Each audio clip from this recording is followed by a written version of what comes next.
नमस्कार, मैं शहबाज फैसल युवा न्यूज की खास पेशकश बड़ी खबर में एक बार फिर आप सभी का स्वागत करता हूं। और इस वक्त हिंदुस्तान ही नहीं, पूरी दुनिया की सबसे बड़ी खबर है यूक्रेन और रशिया के दरमियान चल रहा भीषण युद्ध। ये भीषण युद्ध सिर्फ युद्ध ही नहीं, बल्कि तीसरी आलमी जंग की, तीसरे विश्व युद्ध की शुरुआत भी हो सकती है। मिली जानकारी के अनुसार 2 लाख फौजी दस्तों द्वारा यूक्रेन पर लगातार फाइटर प्लेन से बमबारी जारी है। इस बीच खबर मिली है कि 2 लाख से ज्यादा यूक्रेनियन अपना देश छोड़ चुके हैं और साथ ही 20,000 से ज्यादा भारतीय नागरिक भी यूक्रेन में फंसे हुए हैं। इनमें ज्यादातर मेडिकल कॉलेज की छात्र और छात्राएं बताई जाती है। भारत सरकार द्वारा लगातार इन स्टूडेंट्स को वापस लाने की कोशिश की जा रही है।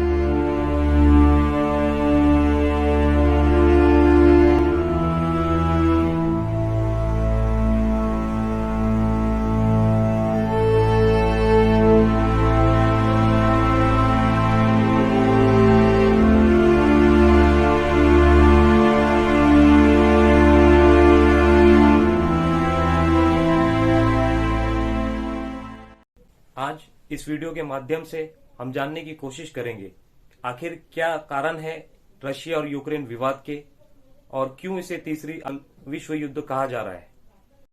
यूक्रेन भी इसी सोवियत यूनियन का एक हिस्सा हुआ करता था।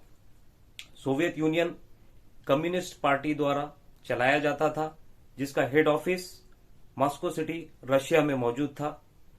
1922 से 1990 तक सोवियत यूनियन लगातार काम करता रहा। सोवियत संघ से अलग होने के बाद यूक्रेन और रशिया के बीच में कभी भी कोई विवाद नहीं रहा। यूक्रेन और रशिया के बीच में हमेशा मधुर संबंध रहे और इस संबंधों की सबसे बड़ा कारण था व्लादिमीर ज़ेलेंस्की से पहले वहां जितने भी प्रेसिडेंट आए उनमें ज्यादातर प्रेसिडेंट प्रो रशियन थे और वो रशिया का काफी समर्थन करते थे। वो अपनी हुकूमत को बिल्कुल उसी तरह चलाते थे जैसे कि रशिया उनसे चाहता था, इसलिए विवाद का कोई कारण ही नहीं था। लेकिन अगर भौगोलिक दृष्टि से हम यूक्रेन को देखें तो यूक्रेन 2 हिस्सों में बटा हुआ नजर आता है। एक हिस्सा ईस्टर्न यूक्रेन और दूसरा हिस्सा वेस्टर्न यूक्रेन। ईस्टर्न यूक्रेन में ज्यादातर आबादी ऐसे लोगों की है जो प्रो रशियन है। इनकी भाषा, इनका कल्चर रशियन लोगों से मैच करता है। वो ज्यादातर रशियन समर्थक माने जाते हैं। लेकिन जैसे ही ईस्टर्न यूक्रेन से हम वेस्ट की तरफ बढ़ते हैं, वेस्ट यूक्रेन में ऐसी आबादी ज्यादा पाई जाती है जो रशिया के अगेंस्ट है, जो रशिया को ज्यादा समर्थन नहीं करती है। इनमें यूरोपीय देशों के तरफ और अमेरिका के तरफ ज्यादा झुकाव है। यही झुकाव के कारण सबसे बड़ा बना और विवाद यूक्रेन और रशिया के बीच में शुरू हुआ। रशिया और यूक्रेन का विवाद शुरू में इतना ज़्यादा नहीं था, लेकिन 2014 में वहाँ के तत्कालीन प्रेसिडेंट पेट्रो, इनके खिलाफ इतना ज़्यादा विवाद बढ़ा कि लोगों में लगातार आंदोलन हुए और एक क्रांति जैसा माहौल पूरे यूक्रेन में खड़ा हो गया। ये आंदोलन इतने ज़्यादा उग्र थे कि वहाँ के तत्कालीन प्रेसिडेंट पेट्रो को अपना देश छोड़कर रशिया भागना पड़ा। लेकिन एक सच्चाई ये भी है कि यूक्रेन में एक सर्वे के अनुसार 25 से 30% आबादी ऐसी है जो रशियन समर्थक है, जो चाहती है कि यूक्रेन रशिया का हिस्सा रहे। यूक्रेन रशिया के लिए कितना महत्वपूर्ण है, इस बात का अंदाजा इसी बात से लगाया जा सकता है। सोवियत यूनियन के पूर्व राष्ट्रपति व्लादिमीर लेनिन ने अपनी किताब में कहा था, रशिया से यूक्रेन का अलग हो जाना ऐसा है जैसे किसी शरीर से सर का अलग हो जाना। रशिया की 400 किलोमीटर की बॉर्डर यूक्रेन से मिलती है। रशिया नहीं चाहता कि यूक्रेन कभी भी नाटो का सदस्य बने, क्योंकि रशिया के 2 पड़ोसी देश जो पहले ही नाटो के सदस्य बन चुके हैं, और अगर यूक्रेन भी नाटो का सदस्य बनता है तो ये रशिया की संप्रभुता पे एक खतरा होगा, ऐसा रशियन लोग मानते हैं। नाटो ये 30 देशों का एक बहुत ही ताकतवर समूह है। नाटो के संविधान में आर्टिकल 5 के अनुसार अगर नाटो सदस्यों में किसी भी देश पर अगर कोई देश हमला करता है तो इसे नाटो देशों पर सामूहिक हमला माना जाएगा और इसका जवाब सभी नाटो देश मिलकर देंगे। सन 2014 के बाद यूक्रेनियन लोगों का झुकाव लगातार अमेरिका, नाटो देश और यूरोपियन देशों की तरफ बढ़ता गया और यही झुकाव सबसे बड़ा विवाद का कारण बना। ये विवाद धीरे धीरे इतना बढ़ता गया कि 2014 में रशिया ने यूक्रेन के एक बहुत बड़े एरिया जिसे क्रीमिया रीजन कहा जाता है यहाँ पर हमला कर दिया और हमले के बाद में इस पूरे रीजन पर रशिया ने अपना कब्जा जमा लिया।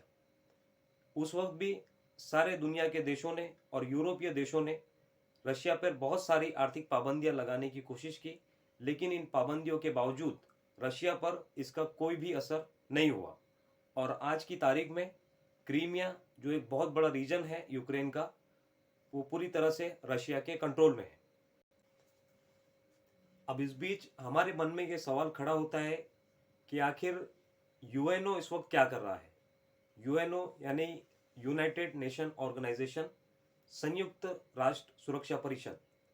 कोई देश इस तरीके से किसी पर लगातार हमला कर सकता है, वहाँ पर कई मासूम लोगों की जानें ले सकता है और संयुक्त राष्ट्र परिषद सिर्फ एक तमाशाबीन बनकर तमाशा देख रहा है। तो आप लोगों को याद होगा, अमेरिका ने इराक पर हमला किया, अमेरिका ने अफगानिस्तान पर हमला किया, अमेरिका ने सीरिया पर हमला किया और उस वक्त भी यूएनओ सिर्फ तमाशाबीन बनकर तमाशा देखता रहा। आखिर ऐसी क्या कारण है कि यूएनओ इसमें कोई एक्शन क्यों नहीं ले रहा है?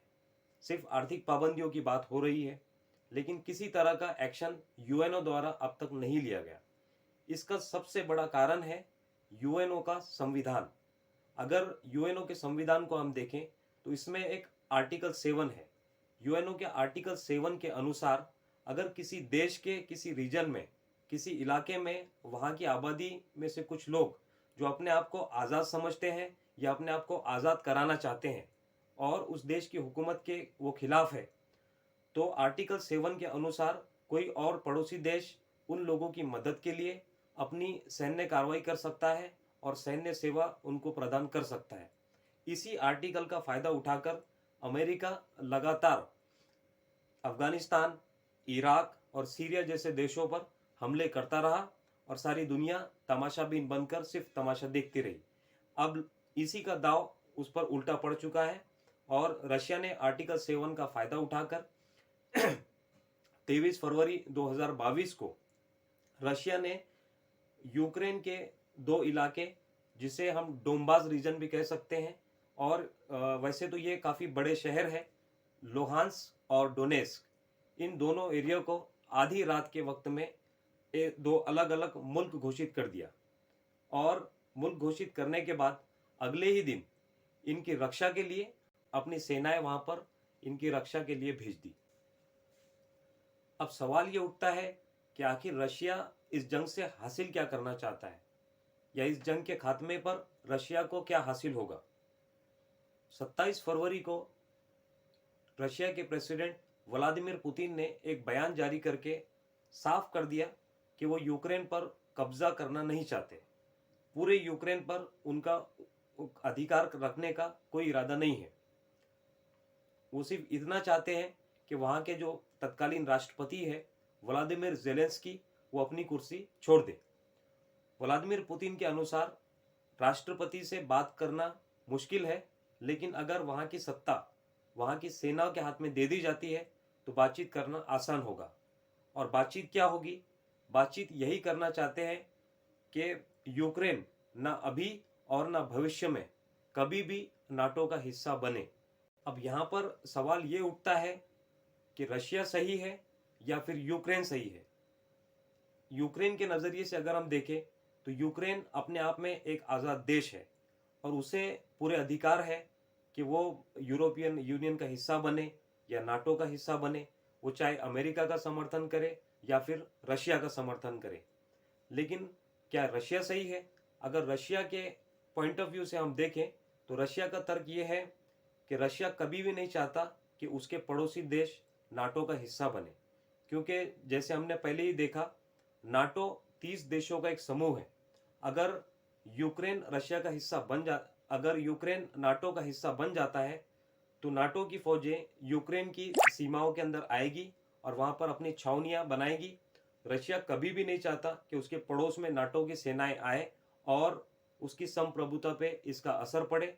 और अगर भविष्य में कभी भी अमेरिका और रशिया के बीच में कोई युद्ध होता है तो रशिया वहां पर कमजोर पड़े। ये सारी बातें जानने के बाद हमारे सबके मन में एक सवाल ये उठता है कि आखिर इस घटनाक्रम के पीछे कौन सही है और कौन गलत। अमेरिका गलत है, रशिया गलत है, या फिर यूक्रेन। इस बात को समझने के लिए एक आसान मिसाल से आप इसको समझ सकते हैं। भारत के पड़ोसी देश है भूटान, नेपाल, बांग्लादेश। अगर हमारा पड़ोसी मुल्क पाकिस्तान यहाँ पर नेपाल में या भूटान में अपनी फौज को भेजता है और नेपाल या भूटान उसे अपनी जगह देते हैं जहाँ वो अपनी सेनाएं खड़ी कर सकता है, जहाँ पर अपने टैंक लगा सकता है, तो क्या भारत देश इस बात को बर्दाश्त कर पाएगा?